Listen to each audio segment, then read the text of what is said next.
Jinnah of Pakistan by Stanley Wolpert. Chapter 14 Dawn in Delhi, 1942 to 1943.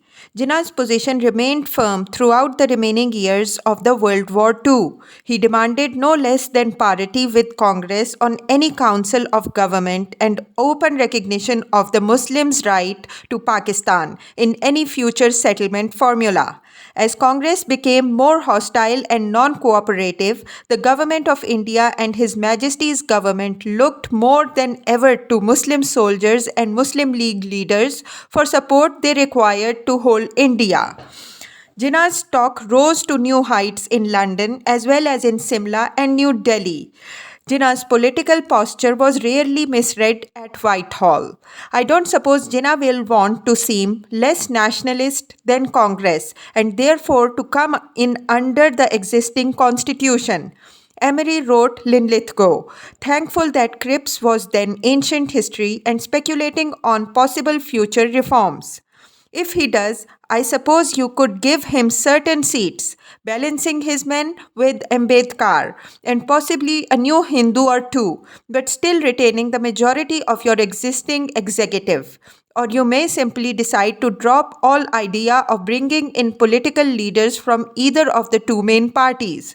The Muslim League, I suppose, will still be officially non cooperative, but probably more cooperative than hitherto in practice in view of the definite concession to the possibility of Pakistan that we have made.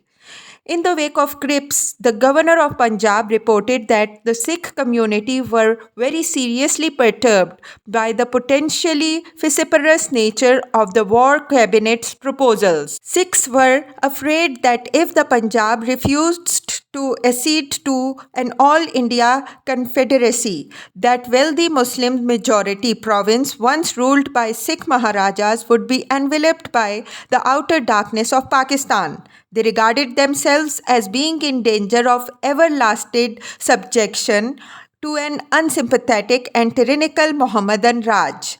Sikh Muslim antipathy had roots that went back to the 17th century Mughal imperial rule. We are doing what we can to deal with the situation, Governor Glancy assured the Viceroy. It was a most important warning passed on to the Whitehall by Linlithgow, since Marshal Sikhs numbered second only to Muslims in the British Indian Army. Blood and tears are going to be our lot, whether we like them or not, Nehru predicted, all too accurately at a press conference in Allahabad in mid April after Cripps flew home. Our blood and tears will flow. Maybe the parched soil of India needs them so that the fine flower of freedom may grow again. Cripps held a press conference in London on April 22nd and insisted the problem now becomes not a political one, but the problem of the defense of India. And in that, I have had the assurance from many of the leaders that they are going to cooperate to their utmost. Asked if he had invited Nehru and Jinnah to come to London, he replied negatively, feeling quite sure that neither of them would want to leave India in existing circumstances, even if they were invited. In Madras, Chakravarti Rajgopalachari now dramatically sought to lead Congress in the direction of cooperation both with the British war effort and the Muslim League. He presided over a meeting of 46 members of Madras Congress legislatures and proposed two resolutions, agreement on which was reached in late April. The first argued that since it was impossible for the people to think in terms of neutrality or passivity during invasion, it was absolutely and urgently necessary for Congress to remove every obstacle towards establishing a national administration.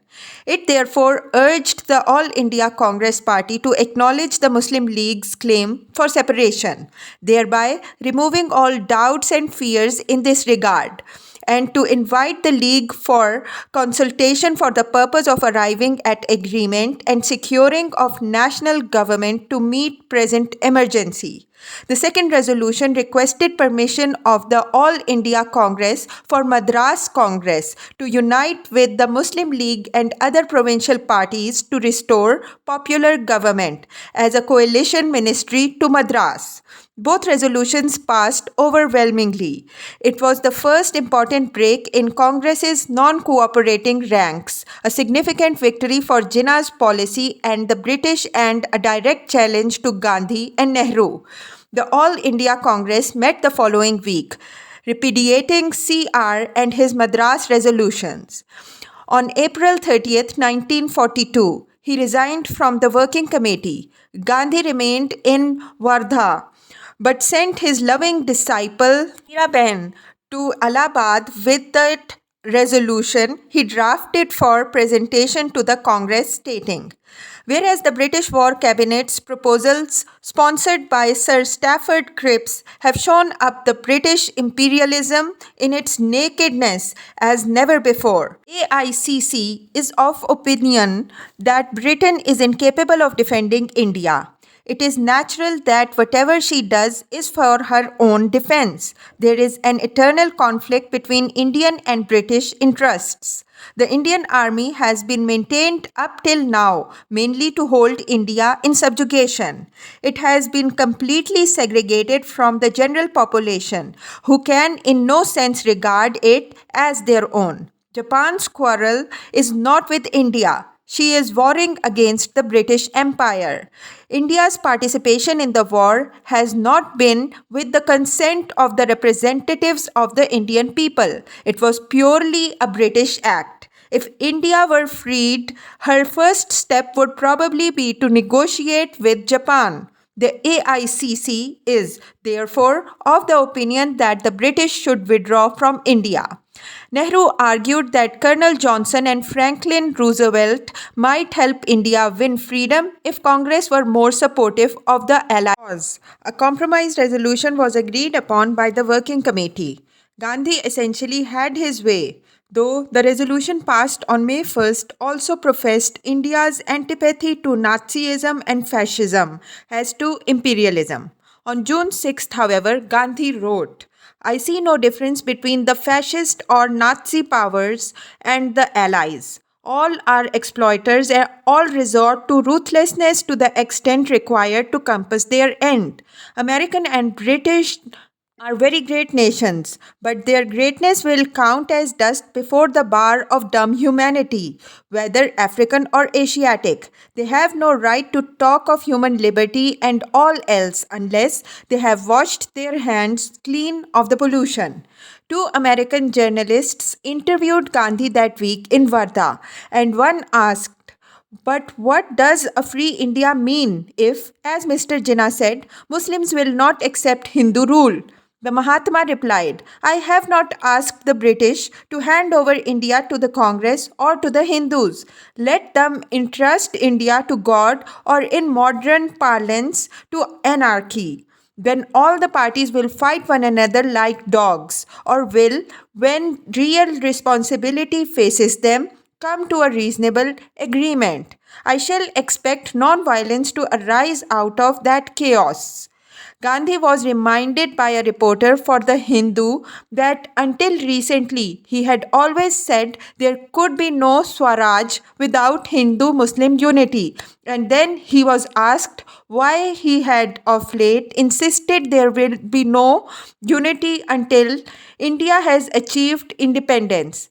The 73-year-old Mahatma answered, Time is a merciless enemy. I have been asking myself why every wholehearted attempt made by all, including myself, to reach unity has failed, and failed so completely that I have entirely fallen from grace and am described by some Muslim papers as the greatest enemy of Islam in India. It is a phenomenon I can only account for by the fact that the third power, even without deliberately wishing it, will not allow real unity to take place. Therefore, I have come to the resultant conclusion that the two communities will come together almost immediately after the British power comes to a final end in India. Jinnah immediately responded to this with, I am glad that at last Mr. Gandhi has openly declared that unity and Hindu Muslim settlement can only come after the achievement of India's independence, and has thereby thrown off the cloak that he had worn for the last 22 years. The All India Congress met again in early August. Gandhi told his followers, this is a crucial hour. We shall get our freedom by fighting. It cannot fall from the skies. The Britishers will have to give us freedom when we have made sufficient sacrifices and proved our strength. At a time when I am about to launch the biggest fight in my life, there can be no hatred for the British in my heart. The thought that because they are in difficulties, I should give them a push is totally absent from my mind. Sardar Patel was reported to have said that the British army was ready to abandon India, much the way they had Burma, and that the Satyagraha campaign would prove victorious in a week.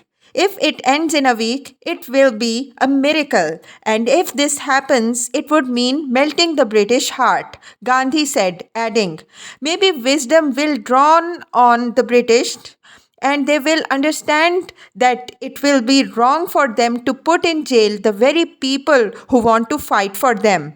Maybe a change may come in Mr. Jinnah's mind after all. He will think that those who are fighting are the sons of the soil, and if he sits quiet, of what use would Pakistan be for him? God has helped us. When I raised the slogan, Quit India, the people of India, who were then feeling despondent, felt I had placed before them a new thing. If you want real freedom, you will have to come together, and such coming together will create true democracy. The War Cabinet transmitted full authority to Linlithgow to arrest Gandhi and the Congress Working Committee at any time he deemed appropriate. London considered Congress's most recent resolution as open rebellion against the government of India. Sikandar warned Governor Clancy of his suspicion that Gandhi might try to make terms with Jinnah by an out-and-out oiler of Pakistan and then present a united front to government. Gandhi did in fact write on August 8th that provided the Muslim League cooperated fully with the Congress demand for immediate independence without the slightest reservation, the Congress will have no objection to the British government transferring all the powers today exercises to the Muslim League on behalf of the whole of India. And the Congress will not only obstruct any government that the Muslim League may form on behalf of the people, but will even join the government in running the machinery of the free state.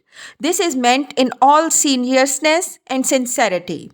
Such an offer might have tempted Jinnah if he had believed in or trusted Gandhi, but just a few days earlier he had told the press, Mr. Gandhi's conception of independent India is basically different from ours. Mr. Gandhi by independence means Congress Raj. I ask Mr. Gandhi to give up the game of fooling the Musalmans by insinuating that we depend upon the British for the achievement of our goal of Pakistan. Hands off the Muslims. By August 8, all was in readiness within the vast machine of the Government of India. The Aga Khan's palace in Pune was chosen as the most secure, comfortable and convenient prison for Gandhi and a select coterie of his family and closest followers, including Sarojini Naidu and Admiral Slade's daughter Mirabehan. The rest of Congress Working Committee was to be jailed in Ahmednagar Fort. Every one of you should, from this moment onwards, consider yourself a free man or woman and act as if you are free and are no longer under the heel of this imperialism. Gandhi told his Congress colleagues after they passed his Quit India resolution on the evening of August 8, 1942. Here is a mantra, a short one that I give you. You may imprint it on your hearts and let every breath of yours expression to it. The mantra is do or die. We shall either free India or die in the attempt. Linlithgow waited no longer. Gandhi and the entire Congress Working Committee were arrested the next day before dawn. Gandhi's final message to the country was written at 5 a.m., shortly before he was taken into custody. Everyone is free to go to the fullest length under ahimsa, complete deadlock by strikes and other non-violent means. Satyagrahis must go out to die and not to live. They must seek and face death. It is only when individuals go out to die that the nation will survive. Karenge ya marenge, we will do or die. I deeply regret that the Congress has finally declared war and has launched a most dangerous mass movement in spite of numerous warnings from various individuals, parties, and organizations, said Jinnah on August 8, 1942. Unlike Gandhi, he did not expect the war to end swiftly, nor did he think the British would lose. He never believed, moreover, that Satyagraha could remain non-violent. He summoned his working committee to Bombay on August 16th to plan the League's strategy. They met in his house for 4 days and formally resolved to deplore the decision of the All India Congress Committee to launch an open rebellion for the purpose of establishing Congress Hindu Dominion in India. The result was only lawlessness and considerable destruction of life and property. The League viewed the Quit India movement as an attempt to force the Muslims to submit and surrender to Congress terms and dictation. The violence started in Bombay after a few days, after Gandhi's arrest, quickly spreading to the United Provinces, Delhi and Bihar. The speed and secrecy of the government's pre-dawn sweep initially had a paralyzing impact everywhere, nor was the press permitted to report any disturbances or strikes. By August 12th, however, Linlithgow wrote to Emery, in Delhi, there has been a good deal of trouble. Casualties may be heavy and some damage has been done to property. Here again, I attach no importance to it. It is due to mill hands on strike, and the Chief Commissioner is quite confident that he can handle the situation. But by mid-August, over 30 people were dead in Bombay, where the police reintroduced whipping on a regular form of punishment. Railway lines were all round Patna in the eastern India were torn up, and the British rushed regular army troops to the affected area, with Linlithgow authorizing machine gunning from air of saboteurs. No report of such martial violence unleashed in Bihar was ever permitted to appear in any Indian newspaper. British Indian censors were kept busy keeping secret all movements and operations of the Indian Army aimed at student and riffraff, as the Viceroy called Gandhi's Satyagrahis, adding, I am not disturbed by the situation. Most embarrassing developments are signs of extension of endeavors to interrupt railway, telegraph, and telephonic communication. This may develop still further and is, of course, very difficult to dispose of effectively in a country of the size of India. A week later, Gandhi's arrest. Lord Linlithgow was pleased to note that British action had tidied up the Bombay position and was relieved that things were relatively quiet in Delhi, for serious and prolonged rioting in the capital city of the country is not a good advertisement. Linlithgow's Minister of Information and Broadcasting, Sir C.P. Ramaswamy Iyer, then reported that the Muslim League had developed cold feet and desires to negotiate with Gandhi, adding, with my opinion of Jinnah, I feel that government should forestall him. I go further and venture to assert that to speak as one governor has spoken of crushing the organization is to follow the wrong method. Iyer had earlier appealed to the Viceroy to allow him to try to negotiate a settlement with Gandhi, but Linlithgow had refused to permit him to see Gandhi and then tried in vain to convince him to stay in ministerial harness. So Iyer, formerly Travancore State's Prime Minister Diwan, returned to his Malabar home, which he hoped would remain under the protection of Britain's paramount power. Jinnah has taken advantage of the latest turn in events to raise his terms against us. Not that that matters much, and also to raise them against Congress. Linlithgow informed Emery, calling that a new and highly ingenious move in Jinnah's game of poker. For it seemed to me inconceivable that Gandhi could accept the principle of Pakistan by whomsoever it was backed. It remains pretty clear that there is going to be nothing doing with either the Congress or the Muslim League while the war lasts. Ambassador Lord Halifax, ex-Viceroy Lord Irwin, cabled a most secret message from Washington in late August directly to Foreign Secretary Anthony Eden, reliably informing him that the US Consul General George R. Merrill in New Delhi had just reported to the State Department that the Muslim League received most of its financial support from the Indian princes, Hindu as well as Mohammedan, the great Mohammedan landlords and the English business community, particularly that of Calcutta. This report went on to explain that the Indian princes and the British business community support the Muslim League for the same reason that the government does, namely to prevent the representatives of India from obtaining power, to avoid a definite settlement of India's problems and to prolong the present deadlock. And a secondary reason why the Mohammedan landlords were interested in supporting the Muslim League is that they are scared of the Congress party's belief in the national ownership of all natural resources. At the end of August, Linlithgow wired Churchill complaining about American intervention. The Viceroy suddenly called the unrest, by far the most serious rebellion since that of 1857, the gravity and the extent of which we have so far concealed from the world for reasons of military security. Mob violence remains rampant over large tracts of the countryside, and I am by no means confident that we may not see in September a formidable attempt to renew this widespread sabotage of our war effort. The lives of Europeans in outlying places are today in jeopardy. If we bungle this business, we shall damage India irretrievably as a base for future allied operations and as a thoroughfare for US help to China. These are the circumstances in which I am now threatened by visitations from Wendell, Wilkie, and Sherwood Eddy. The latter threatens to come to India in the hope of helping by the way of meditation.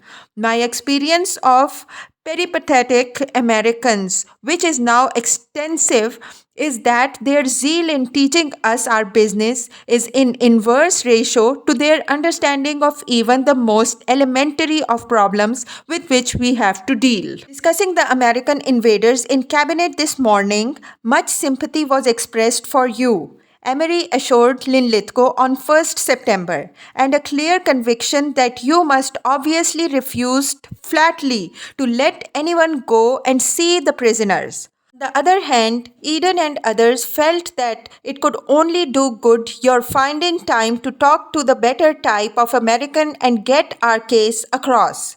Wilkie is very well disposed, and Winston adds specially amenable to the influence of good champagne. Earlier in the same cabinet meeting, Churchill had spoken of the present trouble as completely disposed of and as evidence of the fact, which he has always insisted upon, that Congress really represents hardly anybody except lawyers, moneylenders, and the Hindu priesthood. On September 5th, the Home Department of the Government of India reported that in excluding Bihar, at least 340 Indians had been killed by police fire since August 11th and 630 wounded, adding that the true total had to be considerably higher. Police had sustained 28 deaths. Troops were called out in no less than 60 places, at most of which they were still out. Some 57 battalions worth of regular British Army soldiers were used during that most bloody and tragic battle of World War II, fought hard against their own people inside India. There was no way of accurately estimating the total number of dead and wounded in Bihar, since British aircraft repeatedly strafed civilians with machine gun fire. I always dread a dishonorable settlement between the British government and the Congress, Jinnah told the international press assembled at his house in New Delhi on September 13th. Asked if there was chance of any modification of his party's demand, Jinnah replied, "If you start by asking for 16 annas, a full rupee's worth, there is room for bargaining. The Muslim League has never put forward any demand which can by any reasonable man be characterized as unreasonable. The Muslim League stands for independence for the Hindus and for the Muslims. Hindu India has got three-fourths of India in its pocket, and it is Hindu India which is bargaining to see if it can get the remaining one-fourth for itself and diddle us out of it." US public pressure urging Britain to do something for India mounted as the war progressed, and American arms, men, and money played an ever greater role in shoring up Allied defenses, preparing the launching pads from which to recapture Western Europe and China as well as Southeast Asia. Harry Hopkins spoke to me last night about the strong pressure now being exerted on the president. Halifax warned Eden. The cabinet should realize how strong public opinion is moving on these lines, and I hope it may be possible to say or do something to counteract it. Otherwise, I fear American press, which on the whole has stood by us remarkably well in recent Indian crisis, will rapidly and perhaps completely change its attitude, much to the detriment of Anglo-American relations. What have we to be ashamed of in our government of India? Churchill asked Emery at a London garden party that September. Why should we be apologetic or say that we are prepared to go out at the instance of some jackanapes? For 80 years, we have given it peace and internal security and prosperity, such as has never been known in the history of that country. We have looked after all classes and we have protected the interests of all sections. And I am not going to be a party to a policy of scuttle. Churchill and his cabinet were most concerned about the rapidly mounting sterling balance debt that Britain owed India as a result of wartime production and accelerated export of Indian goods to all fronts. Till this war, India had always been indebted to Britain for rail, telegraph, and other major public works construction schemes that had cost millions in sterlings. With 500,000 Indian troops serving overseas and the Indian industries pouring out every variety of products for the war, the balance was reserved, Great Britain finding itself in sterling bondage to her own colony for an estimated 400 million pounds. Churchill insisted that something must be done quickly to wipe the slate clean, arguing, as Arthur Balfour used to say, this is a singularly ill-contrived world, but not so ill-contrived as that. Emery and Linlithgow preferred to let sleeping dogs lie, knowing what a deafening din of commercial and industrial Indian protests would be raised over any British initiative at this point to change the formula of Indo-British payments now that the balance had tipped in India's favor.